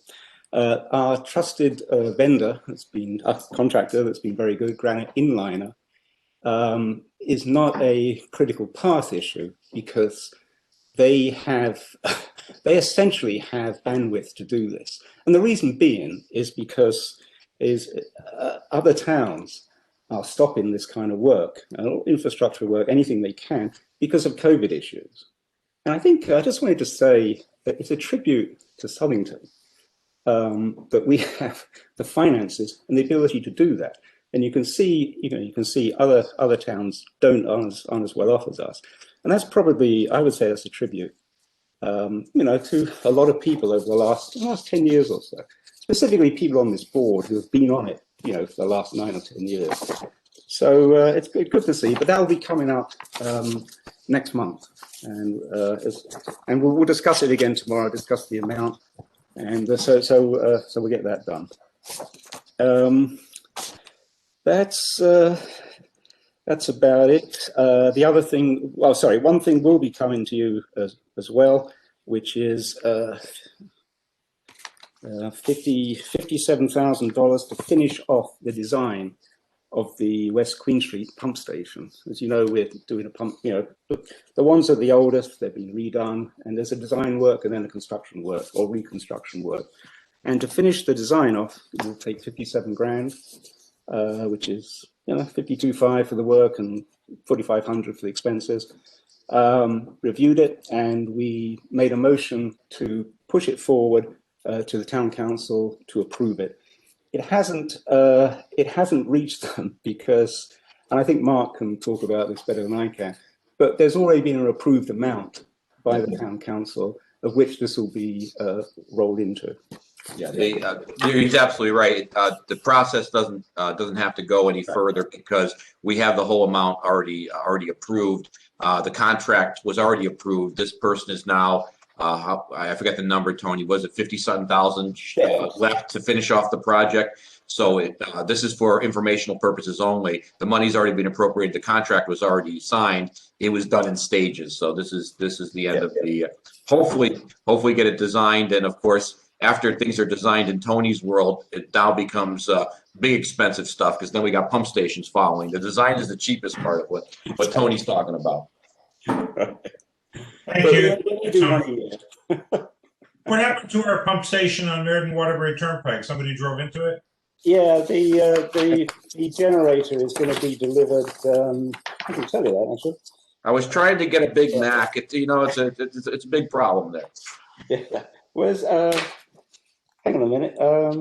New generator is expected to be delivered in another couple of weeks, but we'll find out tomorrow about that. And that's all covered by insurance, the temporary generator and the new generator. Well, the person had a medical issue. He was at the drive-thru of McDonald's and he launched his car into our generator, destroyed the generator. His insurance did not cover it, so therefore we then had to go to our insurance. So there was a small deductible we had to cover. Our insurance will probably try to subrogate, but you know how that is in the insurance world. So that being said, almost all of it was covered by either his insurance and our insurance. Well, I do hope he's okay. I mean, if it's you never want to see anybody get hurt, hurt. But I think if I correct me if I'm wrong, Tony, I think they did do a little bit of a redesign. So the barrier is a little bit better designed, so it would stop a car before it hits the next generator. It takes out the generator again. Okay, anything on Public Works, Mrs. Zoni and Mr. Pocock?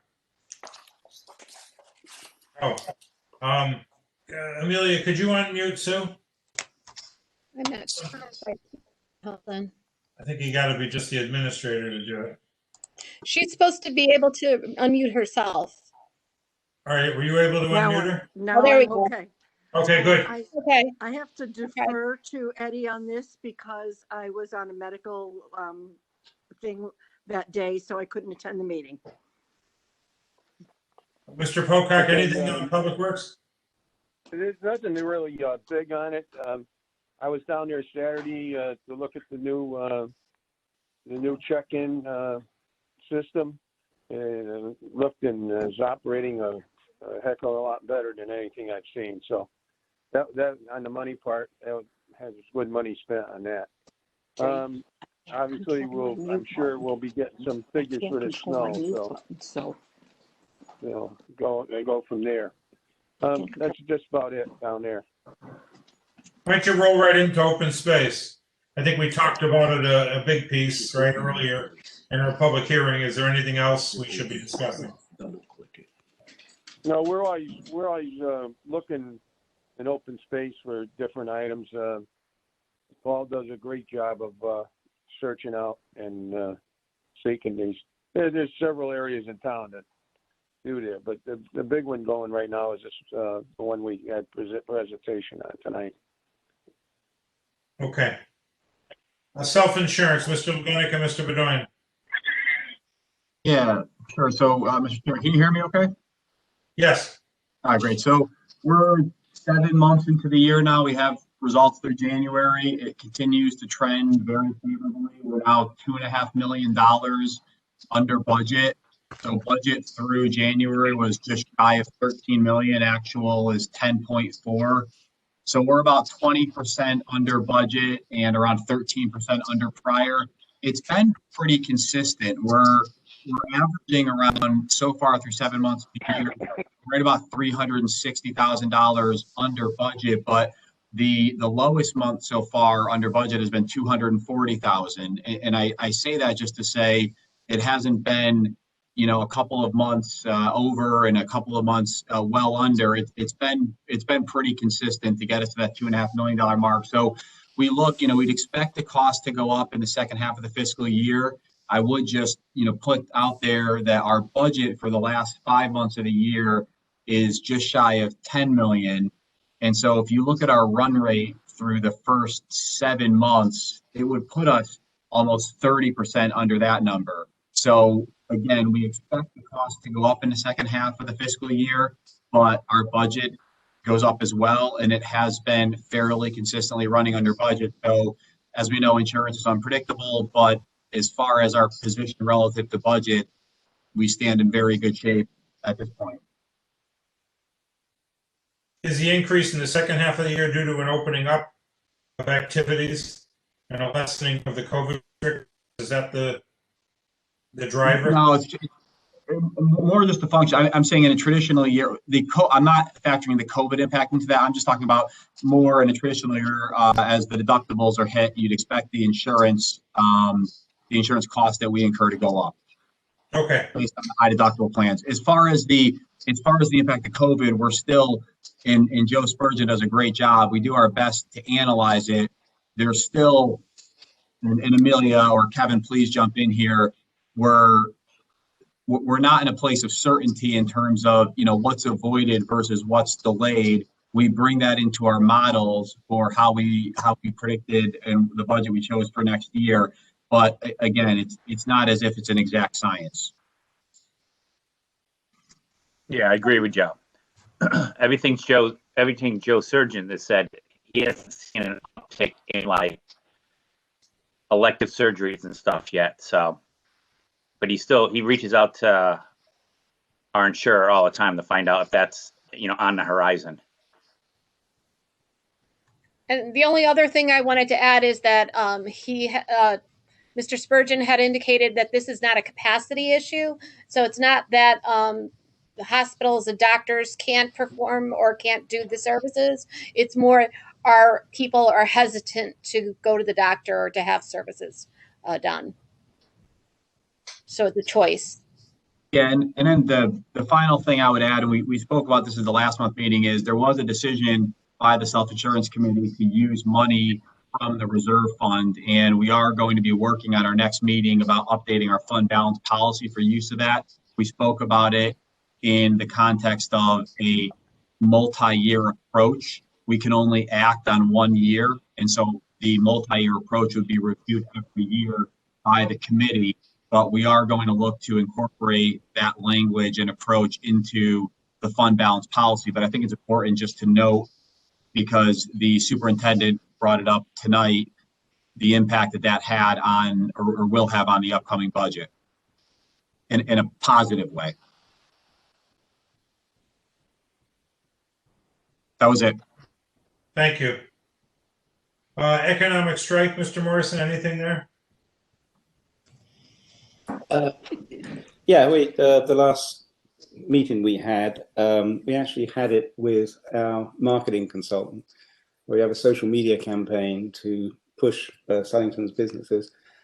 We were a little disappointed with the first, because we looked at we now have some data to show, and it's in terms of actual, click-throughs on Facebook and Instagram, Google, etc.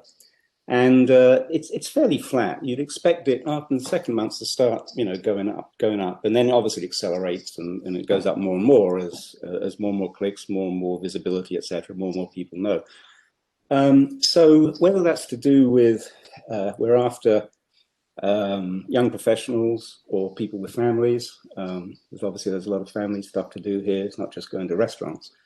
Whether it's because of that, and that's slow to pick up, but we had a very honest discussion with our marketing friends and said, look, we need we need to kick this up a notch, and they're coming back this week with some suggestions and some things to do.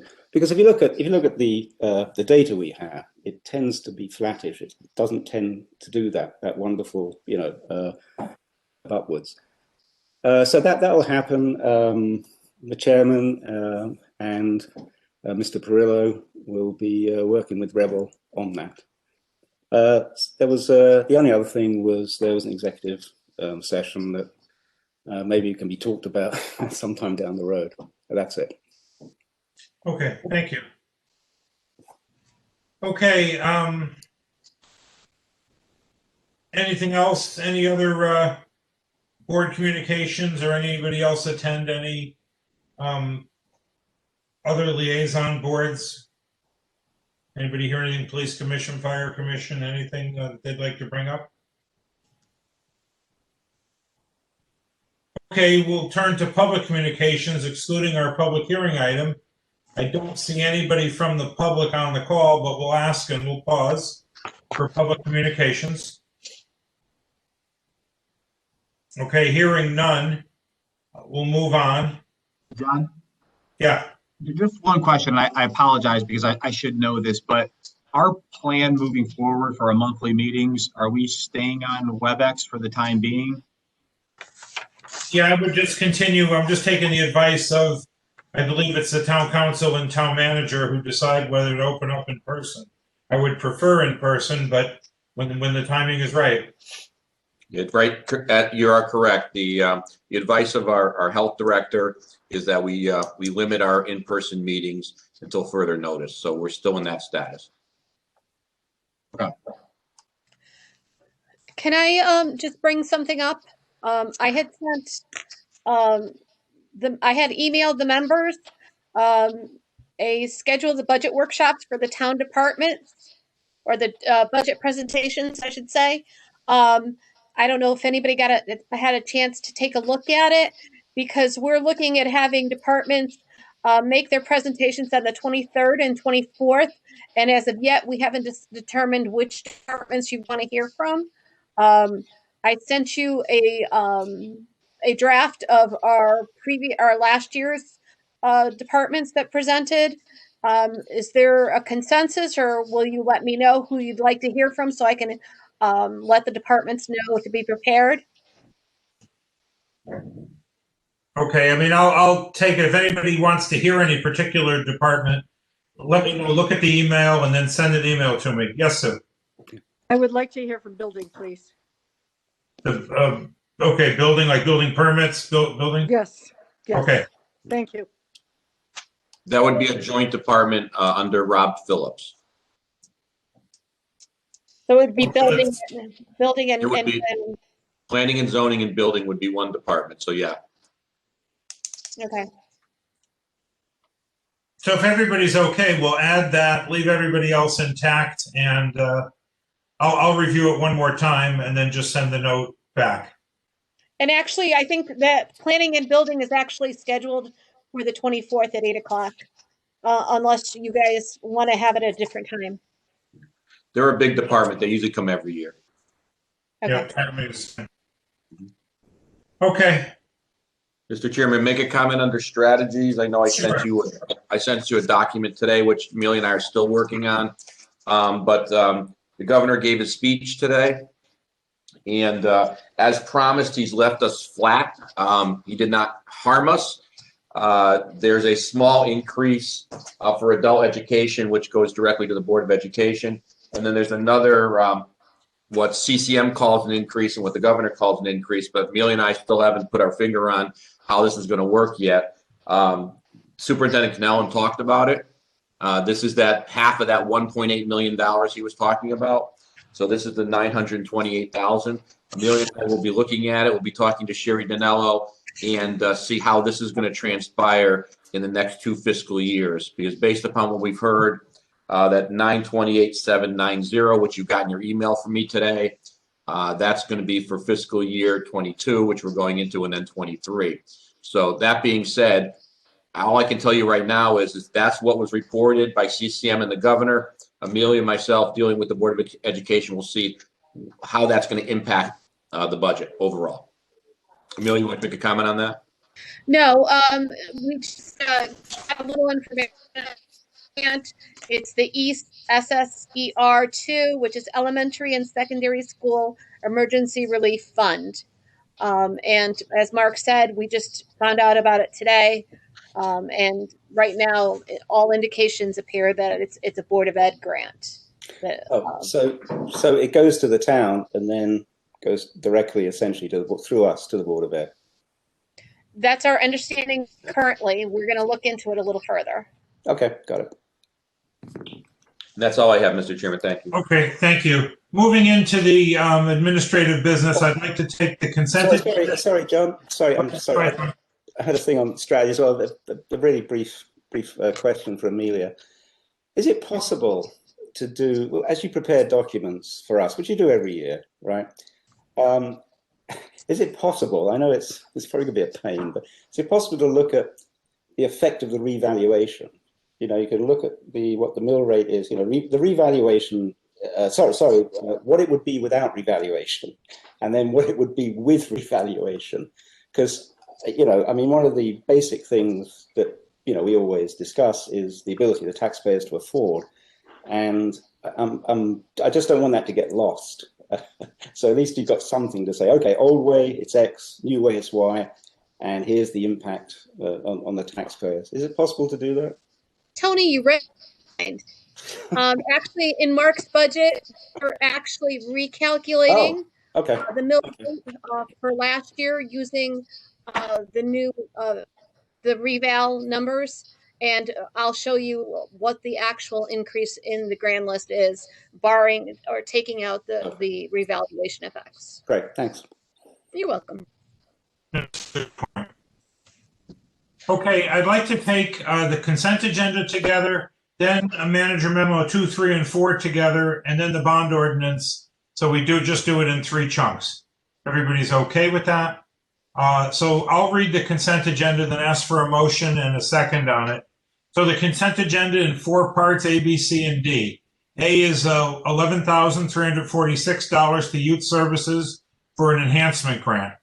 B is an appropriation for $1,048 to the fire department for memorial fund.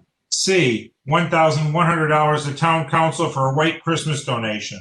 And D, $2,700 to the police department for donations.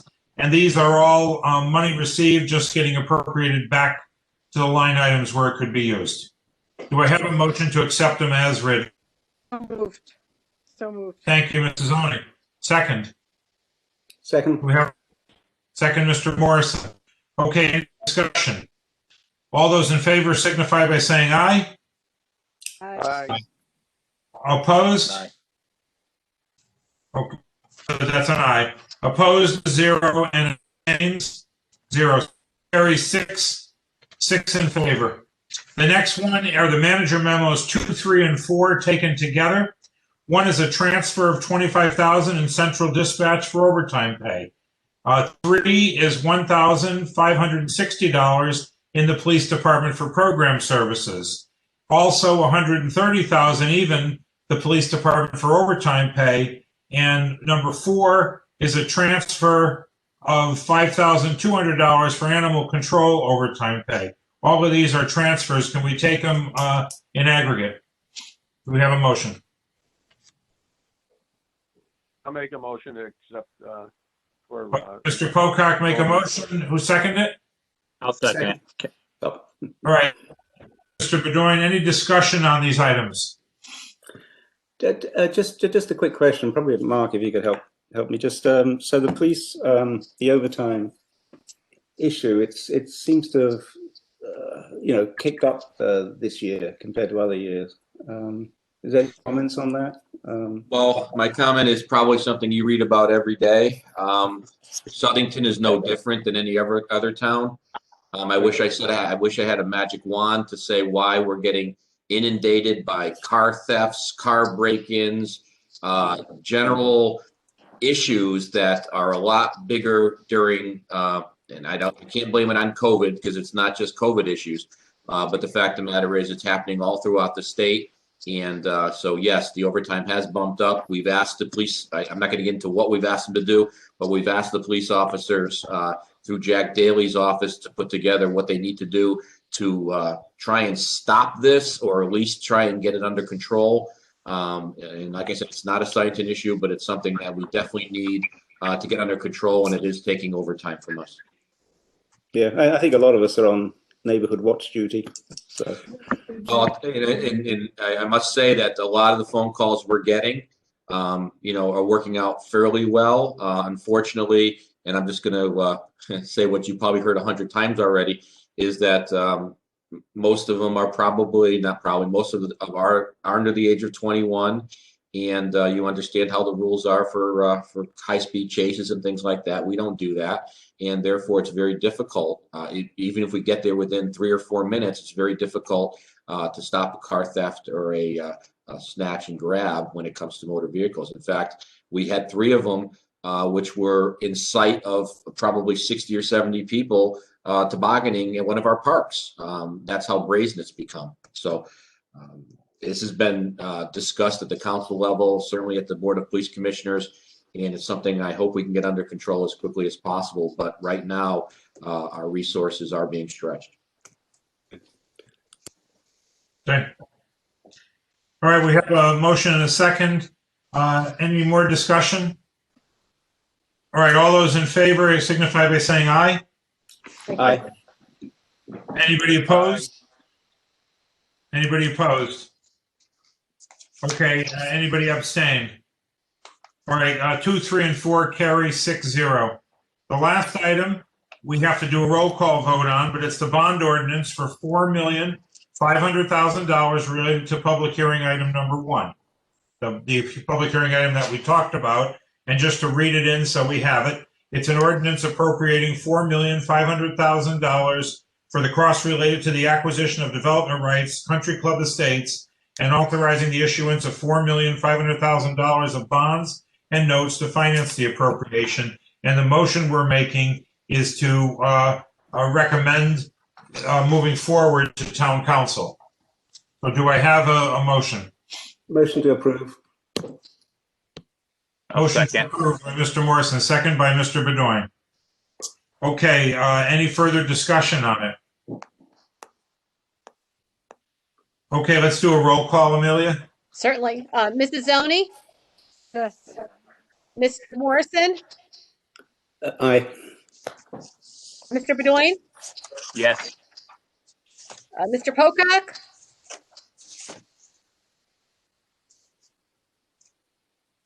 Mr. Pocock? Yes, I was on mute. I'm yes. Okay, no problem. Mr. Lebenik? Yes. And Chairman Larry?